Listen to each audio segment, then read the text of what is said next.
lebo koko takéto ťahy si hovorte komu chcete. Pičoviny tu so mnou nebudete rozprávať. Idem ti o hlavu? Jakú o hlavu? Poď si to s tým kokotom vybaviť tam, dobre? S jakým kokotom? S Tonkom, policajtom. Lebo on neuznáva na kávu. Neuznáva na kávu. Dojde sem, čo budem ja som prvý. Ne si prvý. Kašli už na to, ale na budúce už nie. Hej, je už na to. Potom si až ty. Ale prosím, to som tu prvýkrát počujem, že neuznávam na kávu do piče. A idem si pôjde na kávu. Keď pôjdem na kávu, tak si poviem, neuznávam ti na kávu. Tam odtiaľ, od teraz, ale mi stalo na to ako. Nemu sa to stalo. Akurát ide odtiaľ do ten prík. Áno. No. Tu pisi? Nej som tu pisi. To máš až moc, neboj sa, keď niečo. Ale pičoviny. Áno. Kokot neuznáva na kávu, neuznávam ani ja. Ja som bol na káve, došiel som uslyšel dole, že on je prvý lebo ja som bol na káve. Dobre?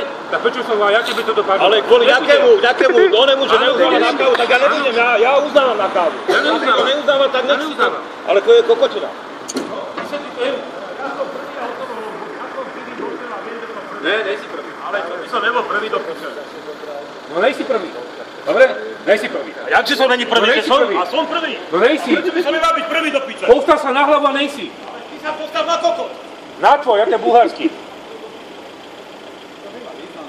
Ne, keď jeden kokot medzi pravidlá, je to vybavené. Prečo?